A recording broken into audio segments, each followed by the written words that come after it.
महाराज यांची आज तिथीनुसार जयंती आहे आणि हा योगायोग आहे की आपला ही पारितोषिक समारंभ आजच या ठिकाणी संपन्न होत आहे. जी ढगे सर त्यांचा नेक्स्ट बाय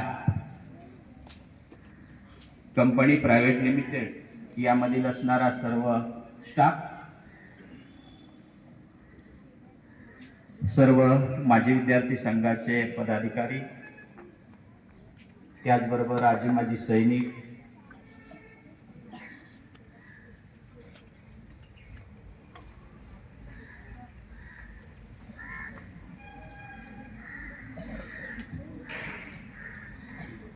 छत्रपती शिवाजी महाराज की जय.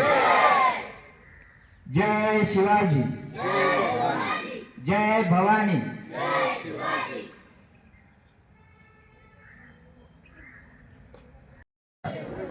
आरुष सॉरी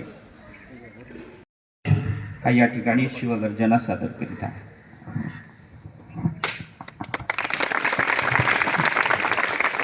आस्ते कदम, आस्ते कदम, आस्ते कदम.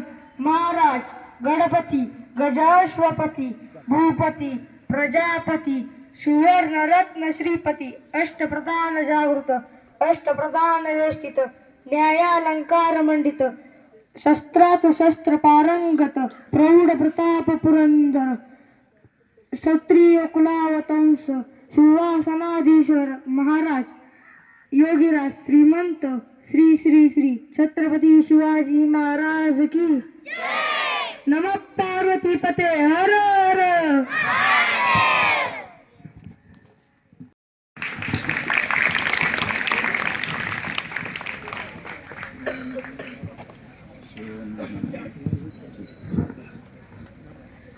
यानंतर या ठिकाणी सन्माननीय मयूरवाणी विनेज बाय विनेज कंपनी प्रायव्हेट लिमिटेड या कंपनीमध्ये सेल्स विभागामध्ये काम करणारे, त्यांना खरं तर अभिनयाची आवड आहे, ते आज आपल्यासमोर या ठिकाणी एक सुंदर असा पावनखिंडीवर आधारित एक पात्री कार्यक्रम या ठिकाणी ते संपन्न करणार आहेत. त्यांनी स्वराज्य रक्षक संभाजी, स्वराज्य जननी जिजामाता, त्याचबरोबर बाळूमामा, परमपूज्य डॉक्टर बाबासाहेब आंबेडकर, त्याचबरोबर क्रांतिज्योती सावित्रीबाई फुले या मालिकेतून सुद्धा त्यांनी काम केलेलं आहे. त्याचबरोबर या एक पात्री कार्यक्रमाचं लेखन हे स्वतः सन्माननीय मयूरवाणी यांनी केलेलं आहे आणि या एकपात्री कार्यक्रमाची जी संकल्पना आहे आणि त्याचं जे दिग्दर्शन आहे ते आजच्या कार्यक्रमाचे सन्माननीय पाहुणे, कार्यक्रमाचे अध्यक्ष उद्योजक श्री विजयकुमार ढगे यांची आहे. मी सन्माननीय मयूरवाणी यांना विनंती करतो की आपण आपला एक पात्री कार्यक्रम या ठिकाणी सादर करावा. सन्माननीय मयूरवाणी. पर गरीबासनी अन्न पाणी मिळू दे. अरे तो मोगल माजलाय रे, आया बहिणीची आबरू लुटतो. या सौराज्यावर गाढवाचा नांगूर चालवलाय त्यानं. ऐकतोयस ना शंभू महादेवा? अरे असा राजा दे, असा राजा दे, घरी गरीबाचं ऐकल. आणि शंभू महादेवानं गारानं ऐकलं, तो दिस उजाडला.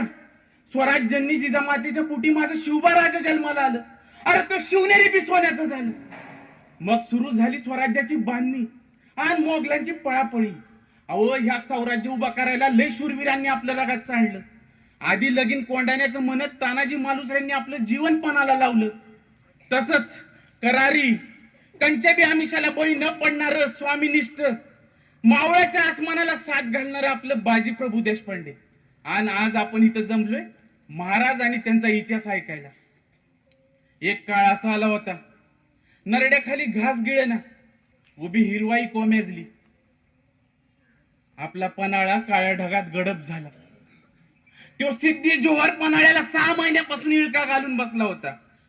महाराजांनी कोडं पडलं. आता करावं तरी काय? पाऊस बी थांबना, पन्हाळ्याचा कारभार थांबला. अहो थांबतील ते महाराज कसलं? घेतलं समज सरदार बरोबरीला आणि आकला की गनिमिकावा.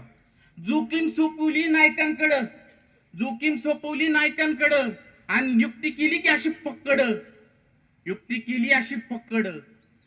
तो दिस ठरला आषाढीतील एकादशी. आषाढातल्या त्या दिवशी 2 पालख्या गड उतार झाल्या.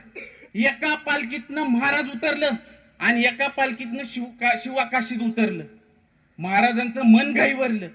शिवा काशीत अक्षी महाराजांसारखं दिसत होतं, पण त्यांच्या जीवासाठी जीव तुटायला लागला. आणि पुढं झालं ते सगळ्यांनी माहिती आहे.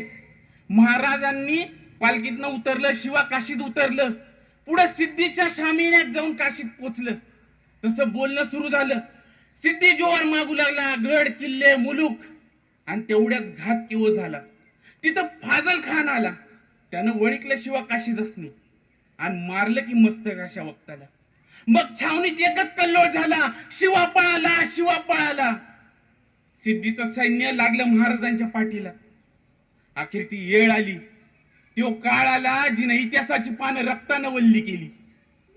बाजी प्रभू महाराजांनी म्हणाल, राज निम्मे लोक घेऊन तुम्ही पुढे जावा, निम्मे लोक घेऊन आम्ही इथं थांबतो.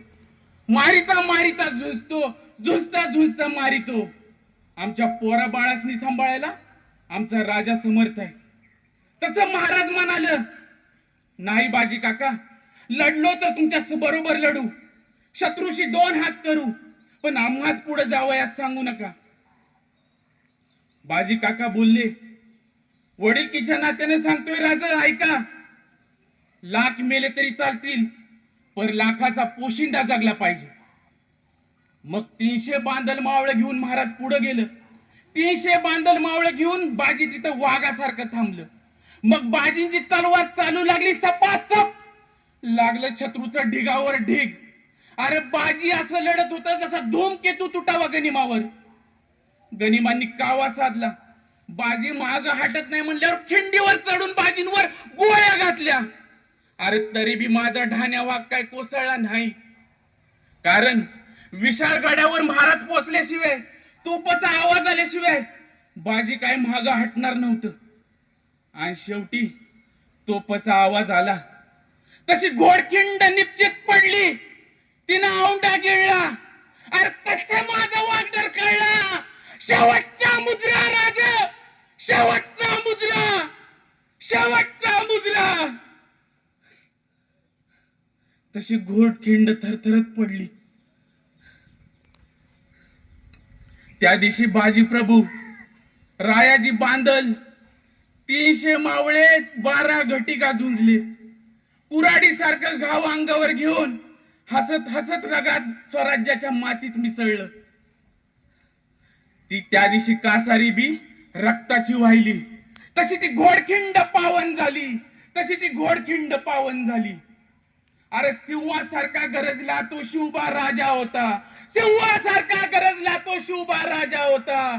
स्वराज्याचं स्वप्न उराशी तो जिंकणारा होता, स्वराज्याचं स्वप्न उराशी तो जिंकणारा होता.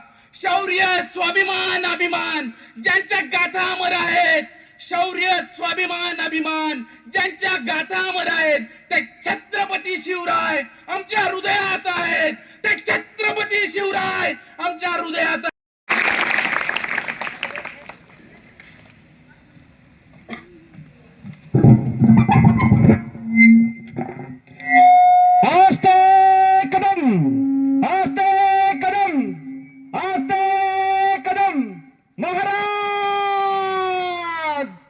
गणपती, गजाश्वपती, भूपती, प्रजापती, सुवर्णरत्न श्रीपती, अष्टवधान जागृत, अष्टप्रधान वेष्टित, न्यायालंकार मंडित, शस्त्रशास्त्र पारंगत, राजनीती धुरंधर, प्रौढ प्रताप पुरंदर, क्षत्रिय कुलावंतस, सिंहासना महाराजा